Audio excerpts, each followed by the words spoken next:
Hello, my name's Gary Granzo. We're standing in the cemetery next to the Carversville Church. Earlier in the year, I taped a session with Dick Magill where he described pretty much his whole life to me, and one of the important phases of his life was his service in World War II. That part of the tape is long enough that we thought we would break it in two, and so this is an introduction just to that part of the tape. Dick was drafted before Pearl Harbor, one of the few, in 1940, and he was actually in Scotland being trained when Pearl Harbor took place, then moved to England for more training, and he left with the 1st Armored Division for the invasion of North Africa in 1943. That invasion was the first Allied activity of any real size against the Nazis. The portion of the invasion that was assigned to the 1st Armored Division and the 1st Armored Infantry Division, which he was a part of, was the landing in Iran in Tunisia. That whole part of the coast was occupied by the French, what are known as the Vichy French, who were loyal to the Nazi puppet government in France. They were so unsure of whether the French would surrender and welcome the Allies that a number of the British troops dressed in American uniforms because the French hated the British so much. Dick's units went in with the first wave, and they had negotiated a white flag entry into the harbor. And when the landing craft next to his got close enough, the French blew it out of the water, wiped out the entire 1st Battalion of the 1st Armored Infantry Division, including a lot of Dick's friends. Needless to say, the response by the Allies was immediate, and immediately then the French surrendered. They turned out to be not very good allies, however, and in serious battles against Rommel, their part of the line would usually give way. Now, Dick was part of Company C, the 6th Armored Infantry Regiment of the 1st Armored Division. He participated in 4 major battles, and his battle ribbons carry stars for each of those battles. Now, these are not just campaigns for a sector, but they're for specific, very critical battles. The first one was the battle for the Kasserine Pass that allowed the Allies to break through with an attempt to link up with the British 8th Army that was coming across North Africa from Egypt. They were driven out of that Kasserine Pass by Rommel at very heavy casualties. They retook the pass, and so he has 2 battle stars for that. The 3rd battle star was for the landing in Anzio in Italy, which turned out to be, again, a very vicious, terrible battle. And then the 4th was for the liberation of Rome. To give you an idea of the difficult conditions they had in Italy, they landed just south of Naples, 100 miles from Rome, and it took them 8 months to move that 100 miles. The Germans put up terrific resistance, and it wasn't until June 4th that Rome fell. That's only 2 days before D-Day. Needless to say, D-Day has gotten all the attentions in the movies and the books, and it's certainly heroic. But the activity of Dick's unit was also heroic. Now, Dick was awarded a number of ribbons in addition to the battle stars, and he also was awarded the Bronze Star. Now, he doesn't really like to talk much about that particular event, but when Dick was in training, there was a very big man, much taller than Dick, who was a real bully. and used to pick on Dick all the time. Dick arranged for a friend of his in the MPs to be present when a fight started, and the bully was arrested, and he did a fair amount of time in the military prison. Well, later on in the African campaign,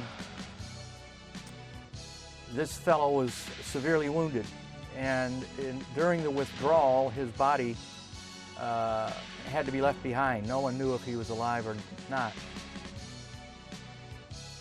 Dick volunteered that night to go behind enemy lines with one of his other friends to try to bring this guy back. They did find him in the dark, and he was dead. Nevertheless, Dick and his friend brought the body back. They had to cross a river. Now, his friend was tall enough that he could ford the river easily, but the water was up to Dick's neck. Nevertheless, they managed to get back, and for this and another dangerous mission that Dick volunteered for, he was awarded the Bronze Star. By the time they had liberated Rome, Dick had seen a lot of the war. He had started with 166 in his company, and by the time they had liberated Rome, there were only 13 left. Dick was rotated back to the States that time, along with the other 13, and he began training troops for the eventual battle for Europe. Fortunately, he was not sent back over again. But to give you an idea of life, I'd like to quote something that Ernie Pyle wrote at the time. He described the campaign of a misery of mud and frost. GIs lived like men of prehistoric times, and a club would have become them more than a machine gun. So, as you watch this tape with Dick, keep in mind how modest he is, and that there's a lot he's not telling you. Well, let's see, let's take you up to 1940, and there was a lot going on in the world in 1940, wasn't there? And you, Harbor even, before Pearl Harbor, what describe what you did then? And well, I worked for Walt Lizzie, and about, so I quit him. I asked him for more money, and he wouldn't give it to me, so I got a job on the railroad down in Trenton. So I worked in the car shops down there. And see what else to do. Well, then the Army came. Oh, yeah. After I'd been on the railroad about 6 months, the Army drafted me in. So, and that would have been in what 41. So it was 1941, but it was what time of the year? Fall, October. October. So the draft was in place actually before. Yeah, well, I hadn't been in very long. Yeah. So you were one of the first ones. Yes. And that was actually before Pearl Harbor. Oh, yeah. I was down in So I think a lot of people think that nothing was going on before Pearl Harbor. Oh, no. I was down in Macon, Georgia when Pearl Harbor Day. So you were training then? Yes. Yeah. And how long's your basic training? It's about 3 months, I think. 3 months? I believe that's what it was. And then you were shipped out, right? Shipped to Fort Knox, Kentucky, and put me in the First Armored Division. Then, and I was there a couple of months, and then let's see, it was in May of 41. They shipped us overseas. May of 42. Was it 42? Yeah. Yeah, I Yeah. guess it would be 42, yeah. May 42 is when I remember it was Mother's Day when we left New York Harbor. And went to Ireland. We was over in Ireland a couple months. Then we went to invasion of North Africa. That's what's the name of that? Oran. Oran. Mm-hmm. And that was our objective, to get the cities. And at the time, if I remember my history, Oran was occupied by the Vichy French. Yeah. And the Vichy French, who were they? Well, they were people they wanted to fight for the French government, but they didn't go for it, so it was about half and half, you know. They didn't know what they wanted, whether they wanted to, whether they wanted to be on the French side or the German side. But they cooperated with the Nazis after France fell, right? Yeah, they did. A lot of them did. And when you came into Iran, they were supposed to leave us come in, and they were supposed to let you in real quietly, but they didn't. For our 3rd Battalion went in at the harbor, mm-hmm. and I guess they got every one of those. They shot the boats as they come in. So they shelled the boat. Yeah. Sunk the boat. Sunk the boats. And the whole of the 3rd Battalion of the 1st Armored was lost. Yeah. Wow. And then they decided to behave themselves, apparently? Well, we more or less captured them. Good for you. And, they had to kind of do as we said. I imagine. Yeah, for we was in control, I think, then. There was a lot of people besides our division landed in North Africa at the same time. Mm-hmm. But we went in at Oran. And one thing I had going into Oran, I was driving a half-track at the time. Mm-hmm. So I was on the boat with the personnel. It was in my squad. And then before we went in the Mediterranean Sea, Gibraltar, they transferred me from that boat to the freighter where my half-track was. Uh-huh. So come time to go into Oran, they picked up my half-track up and put it over the side of the boat down into a little landing craft. That half-track filled it up and would take me to shore with a half-track. Here I am by myself. All by yourself, in a little landing craft that barely held your half-track. And we have a picture of that half-track. I brought one. You brought that and showed it to me.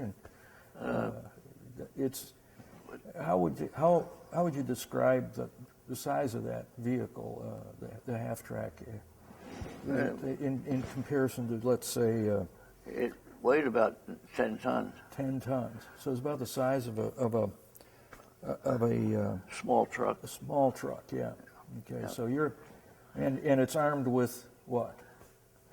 With guns. Yeah. 50 caliber and we had four machine guns. 4 machine guns. And really 5 altogether. Okay. So you're in this all by yourself. Yeah, and then they got over near the shore. Where it was, I don't know. But they put me down in there, so they supposed to have gone up to the shore and let the front end down, and I was supposed to drive off. Well, I started driving off. The water kept coming up further and further. Oh, I'm sitting in water. I thought, this is it. You're just going to go right on up. Yeah. And so I just stayed there and didn't change gears or nothing. I just went right on and kept moving. After a bit, we got to come up on shore. Oh. And the water went down as it went up on the shore. I was sitting in water. I thought, well, if we get something to dash, that'll kill the motor. Yeah. But it didn't quite get there. We had waterproofed to a certain extent.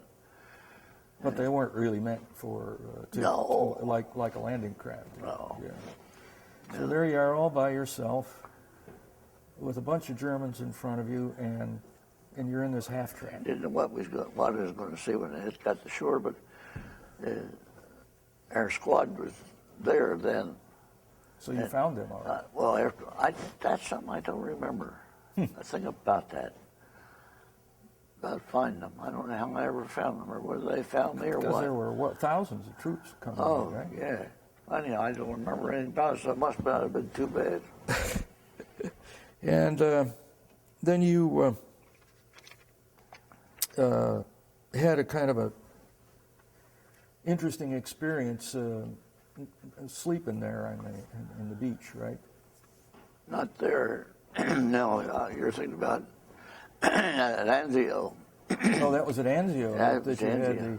The you were grenade. sleeping in the Yeah, Describe that. That's pretty frightening, I would say. Well, we went after we were there. We had the Germans.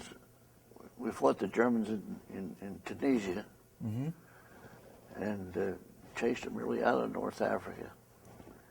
And then we went to Italy, and then we went up to the our outfit was up at the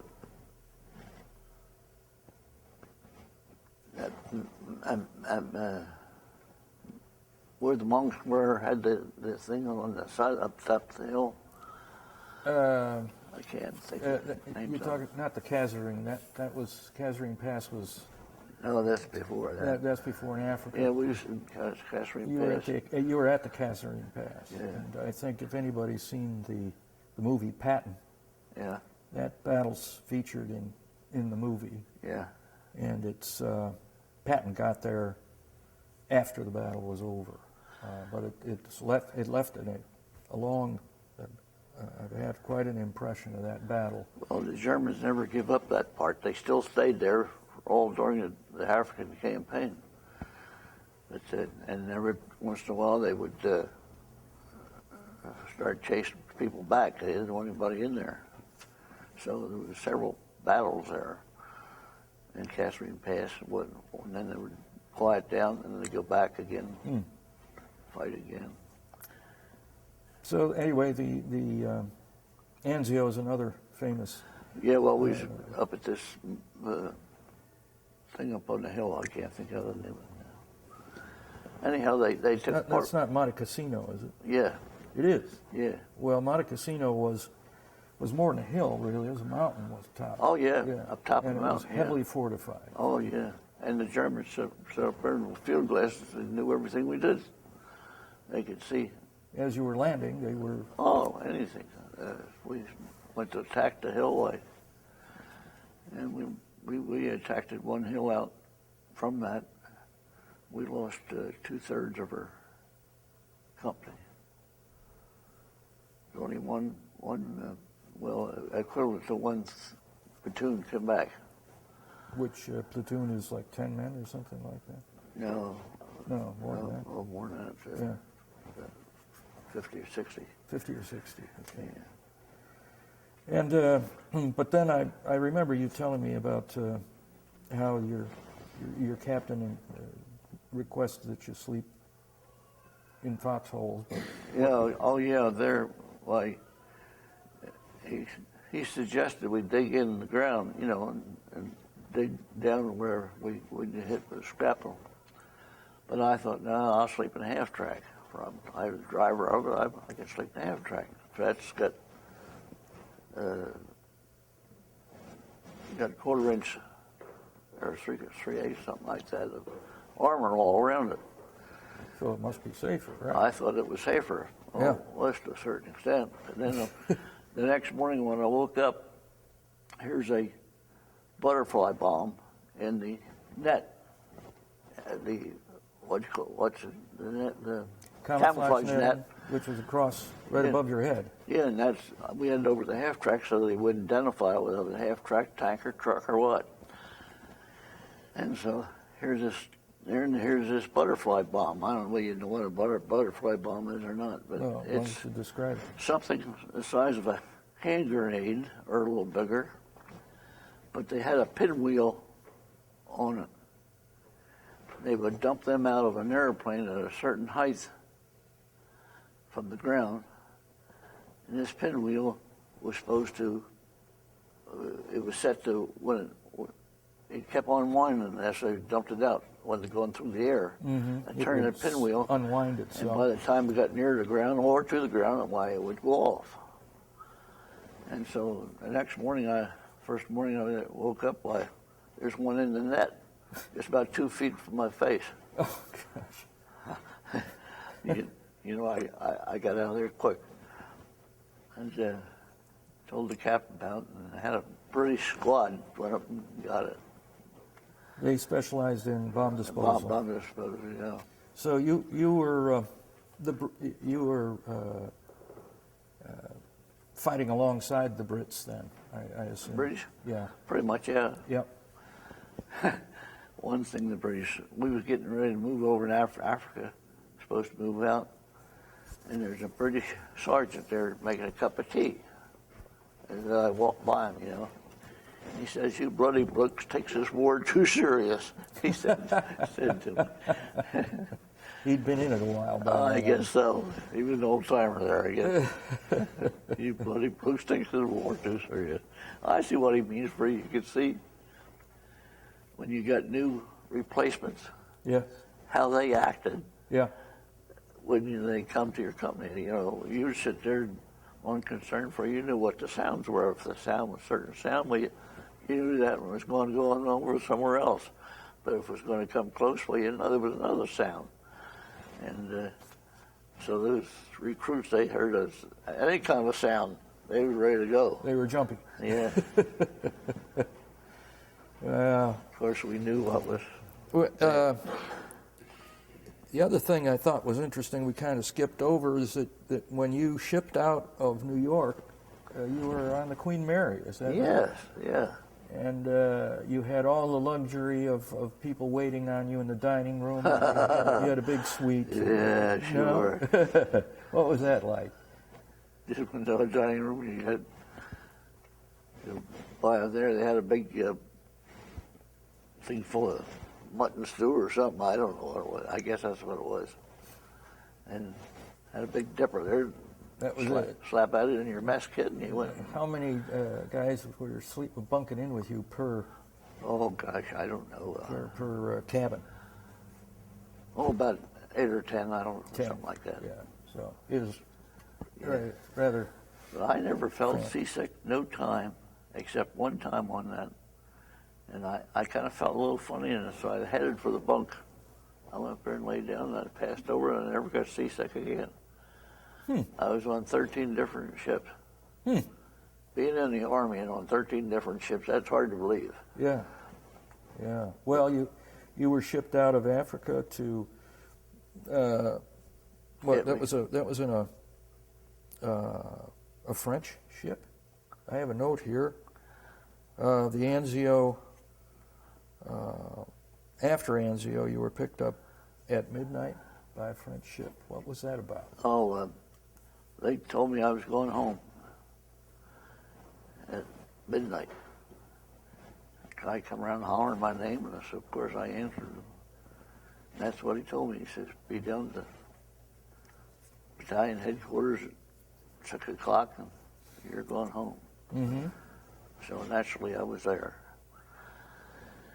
And while I'm there waiting for to go, the bombers come over and hit the mess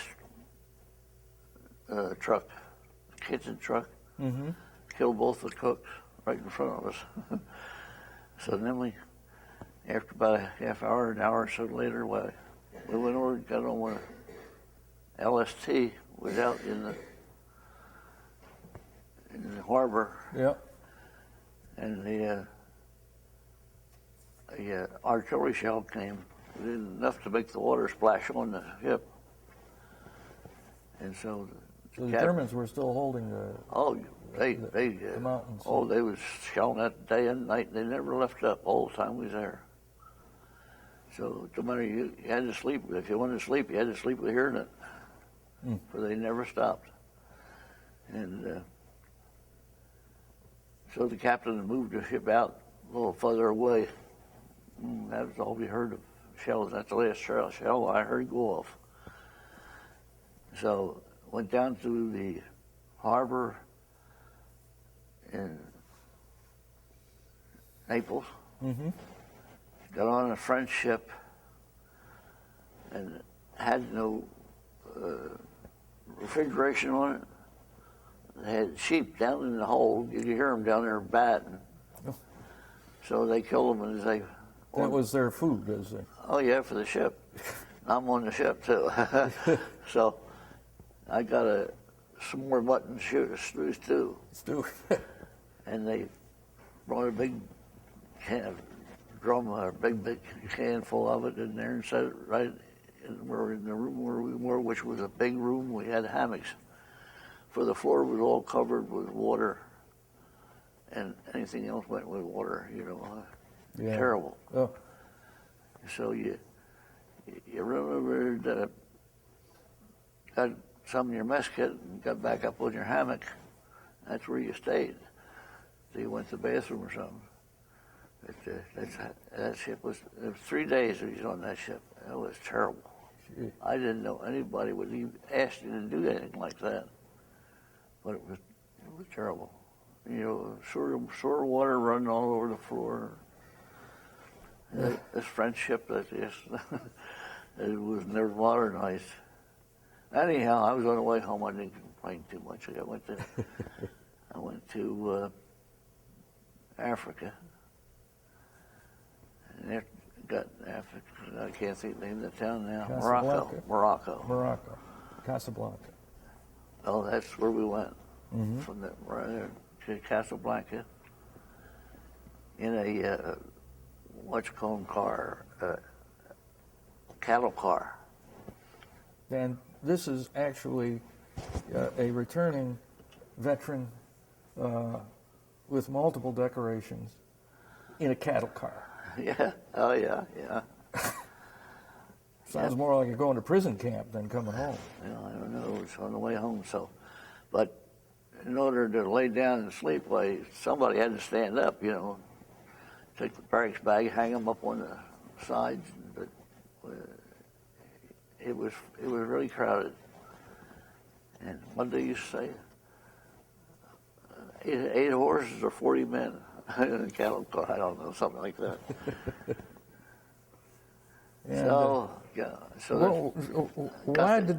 Why did they bring you back from Anzio? I was on the rotation list, and they picked somebody out of each company in our regiment, one man from each company, to go home. Well, that was 6 or 8 months before we went to Anzio. After I went to Anzio, I thought there's no chance I'll ever go. Yeah. But there was. And so that's how I got picked. First one out of the company. Wow. Boy, I thought that was pretty good. Yeah, very good. And I remember another story you were telling me about when your company was overrun by the Germans. Yeah. Yeah, and we're retreating. And they put our squad on rear guard action. So, and there was another half-track that was on the same thing. But we leapfrogged each other. We'd go a couple miles and stop.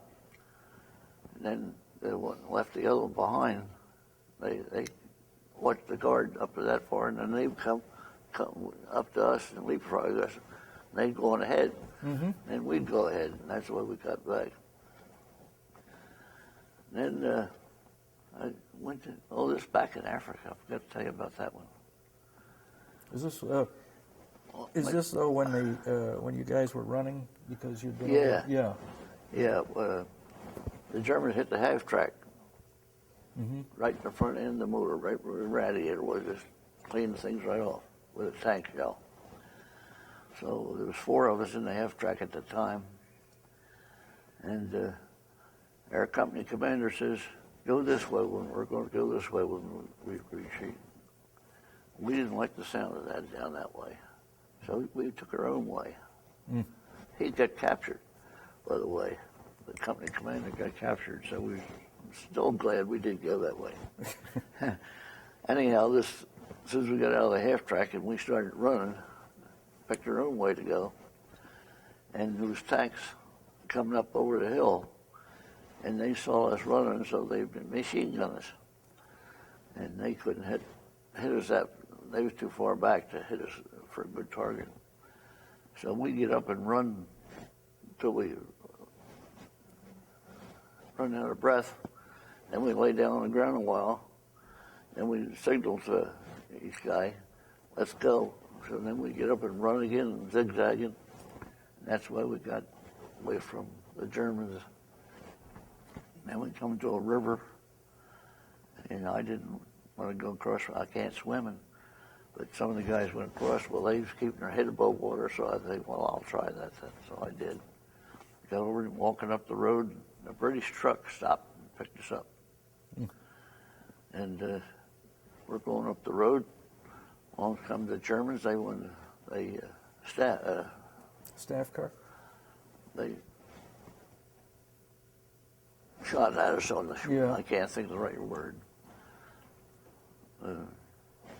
And it was a British sergeant on a motorcycle to hit him. And then when that happened, why, he pulled over to the side. We all got out of the truck and ran over in the field until it was over. And then we didn't get back in the truck, then we walked. And we thought it was safer walking in the truck was. Was this an airplane that yeah, strafed us. Strafed, Yeah, German airplane. Yeah, so a lot of tight scrapes. We walked along the road, come dark, well, we slept over in the field and got daylight. Well, we started walking again. Big darn if we didn't found our squad, our company. Except for your captain. Oh yeah, he wasn't there. He was captured. Yeah. Oh my goodness. But we found their company. I'm telling you, I got another half track. That's amazing. A better one. So that, and I drove up until I got home. Well, I think maybe the most interesting, if you could use that word, because it's not horrific, but also something that I think is worth telling about is when, first of all, there was a bully who was picking on you, and then and then it turned out. Well, why don't you go ahead if you remember what I'm talking about? Yeah, the guy kind of, I don't know why he always picked on me. You were small and he was big. I guess that's about the size of it anyhow.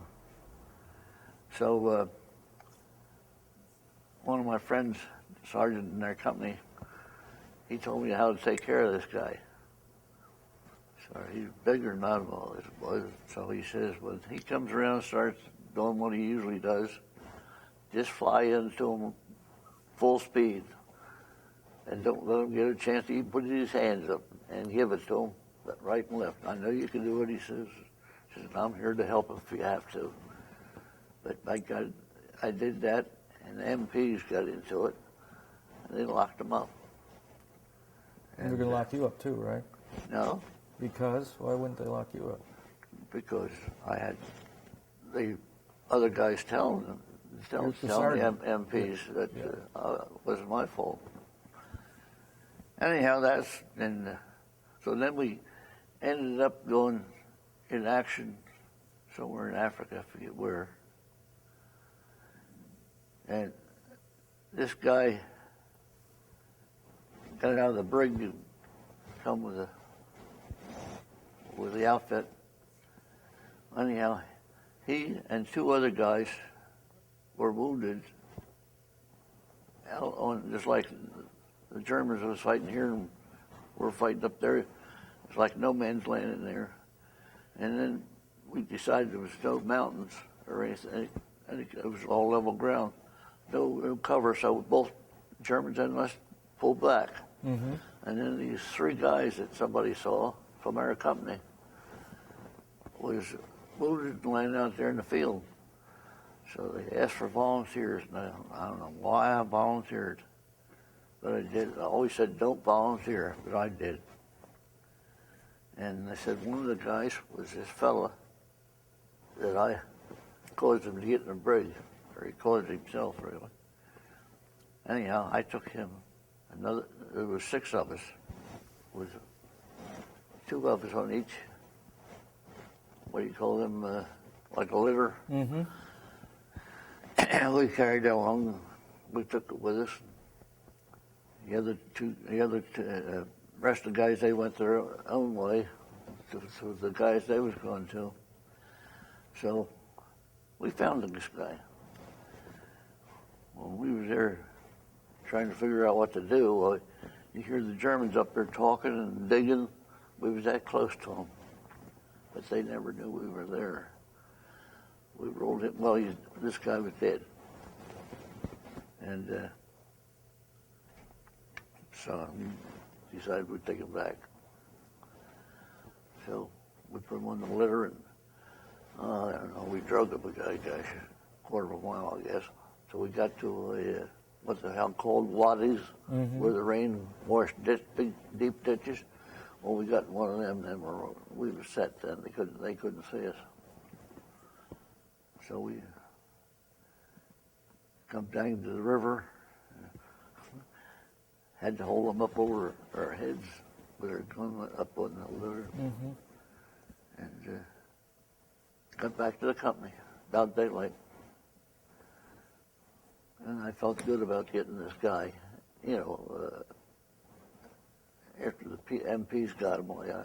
Yeah, so you felt that you should bring his body back. Yeah. Because you owed it to him for having gotten him in trouble. Well, yes, that's why I felt it at the time. At the time. Yeah. And but I remember you also told me that you did it because that's what you would have wanted if you'd been out there. Yeah. And for that act of bravery, you were recognized. I guess that's what it was. I don't know. There were several things. Several things. Well, one of them was Lieutenant had a bunch of guys from the company, and he went on a raid. The Germans, to raid them and upset them, and bother them sleeping. And so that's what we did. We went with him, and it was real successful, this raid we went on. And the lieutenant got a Silver Star for that, and he wrote a letter and gave it to each one of these guys, including myself, that was on the raid. That we was on the raid and told them all about it. It was more or less a citation was, but it wasn't a tell citation. But he just did it because he was the right kind of a guy. And I think that had something to do with it too. So, Dick, these various ribbons and awards kind of track your service and recognize bravery and some of the things you've done. And this is your. Why don't you describe what that medal is? It's got your name on the back. Yeah, it's got my name on the back. It's Bronze Star. That's the lowest one. The lowest of the stars, you mean? Yeah. The Silver Star is, is yes. Silver higher. Star and then the Medal of Honor. Yeah. Yeah. And in the case, he has awards for pistol marksmanship, combat infantry badge, the Bronze Star, Good Conduct Ribbon, Defense Service Medal, European, African, Middle Eastern Campaign with 4 stars, bar here with the 4 stars on it. They're battle stars. And those are for serving in 4 major battles. Yeah. And these down here are the other medals that that you speak of. So you managed to get home. That's what counts. Because a lot of your friends didn't, did they? Oh, no. And you were... Well, that's one thing I didn't say, and I like to say it. When I left the company, what is it, 196 men in the company. And there was 13 of the original men. When I left, I was one of the 13 of the original company. Members of the company. All the rest of them were replacements. So the others were killed or wounded. Something happened to them, yeah. Yes. Yeah. Enough to get them out of the service. Yeah. Yeah. We're very glad you made it through.